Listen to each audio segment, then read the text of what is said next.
Hello there. Few things before we start. Number 1, these are my favorite heavy attack melee weapons, not yours. If you don't like them, that's okay. Number 2, I didn't want this list to be boring, so I ended up choosing one glaive, one gunblade, and then one actual melee weapon. And 3, while heavy attack weapons aren't as affected by the setup on my arrows, it still affects them, so we have corrosive projection to strip away a bit of the enemy armor, Warcry and arcane strike for a ton of extra attack speed, and 2 gladiator mods to help scale our crit just that tiny little bit more. So if you get any of these weapons and they don't seem quite as strong as they did in this video, this is why.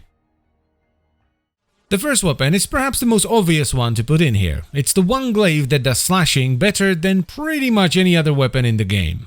The Glaive Prime. The heavy attack build for the Glaive Prime is pretty straightforward. You start off with Sacrificial Pressure and Steel for a ton of damage and crit chance, and you get Corrupted Charge so that you're always heavy attacking at 2x combo. You follow that up with Melee Prowess, Vicious Frost and Virulent Skirt so that you're actually proccing viral as well, and you top it off with Volatile Quick Return for a bigger explosion and Amalgam Organ Chatter for crit damage and heavy attack wind-up speed. The reason you don't have to worry about scaling Slash with the Glaive Prime is because every glaive has a different forced proc on its heavy attack, and for the Glaive Prime that just so happens to be Slash. Now if you want to, you can go with a pure Slash setup and simply get Vital from somewhere else, but the damage you get out of this, even with the Vital setup, is so obscenely high, it's very much unnecessary unless you're doing some very deep endgame. The Glaive Prime is my go-to weapon for when damage needs to be done. If you watched any of my streams, you know that whenever I go into high-level content like Steel Path, Arbitrations or Archon Hunts, I'm most likely sporting the Glaive Prime. And it's not just because of the sheer amount of damage it does, but also because of the way in which it does that damage. You can throw the glaive very far away, so you have a ton of range, which is always useful in high-level content,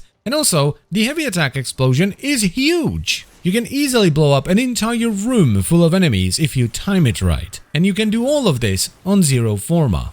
Now, here's one thing you want to learn if you're going to use a glaive. This is usually referred to as double tapping. Basically, when you throw the glaive, you don't want to detonate it right away. You want to let it hit your target and then detonate it, so you get 2 explosions instead of 1. This isn't difficult to do and it will give you a ton of extra DPS. You just need to get used to the flight speed of the glaive. So if you're looking for a fun and somewhat different heavy attack weapon that can be used across the entire game, the Glaive Prime is a good choice.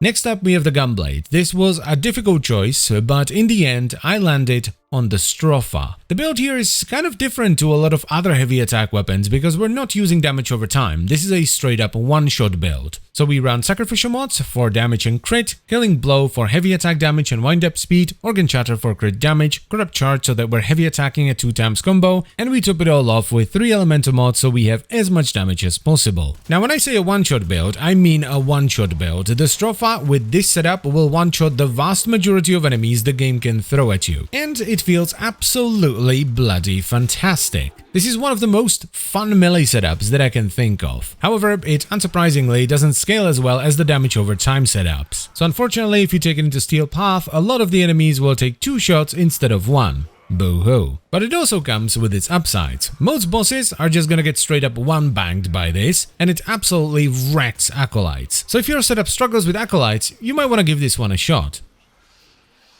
Now in at number 3, we could put basically any weapon that has decent crit and forces slash on its heavy attack, but I personally chose the Pennant. The build here is once again a little bit different, which is what I like about heavy attack builds. There are loads of different flavors of them. We start off with Sacrificial Pressure and Steel for the damage and crit. We follow that up with Amalgam Organ Chatter for the crit damage and wind-up speed, and Killing Blow for the heavy attack damage and wind-up speed. Then we get really sweaty and put in a Primed Smite mod for the correct faction, as well as Corrupt Charge so that we're always heavy attacking at 2x combo, and we top it all off with Primed Reach for a ton of extra range. The beauty of this build is that it doesn't take up all the mod slots, so you have one flex slot where you can put either a Life Strike for healing, Dispatch Overdrive for a bunch of movement speed, or a Riven if you have one. The reason I chose the Pennant is twofold. It has decent crit and it's a two-handed Nikana, and the heavy attack on two-handed Nikanas is fantastic. It is a wide swing that can hit a ton of enemies. Now as far as the damage goes, well, it depends. The sky is the limit with these kinds of builds. For example, I once made a meme build with Expedite Suffering that was able to do about 29 million damage per hit. If you don't believe me, you can simply check the video out, because I documented the whole process. It's called Warframe, the 29 million damage quote-unquote slash proc. These kinds of builds are something else. The amount of damage they produce is gross And they don't have to be slow and clumsy if you know what you're doing. My Pennant setup is actually decently fast and feels somewhat nimble. The reason we don't go hybrid with these weapons is, well, it's pointless. Most enemies will actually die from the upfront hit. Even in Steel Path, the vast majority of enemies don't survive beyond the first slash tick. So why even bother with Vital if you can just have, you know, more range or general utility? The damage is so high, in fact, it sort of bypasses status resistance, because 9 out of 10 times the enemy will be dead before you get to the status limit. So yeah, these kinds of weapons, they are in a league of their own. And while, as I've said in the beginning, you can use essentially any weapon that has decent crit and forces a slash proc on its heavy attack, for me the best one out of the bunch has got to be the Pennant. And that is pretty much it for the video, so I thank you very much for watching. As always guys, let me know what are your favorite heavy attack weapons in the comment section down below, and I'll see you next time. Bye bye.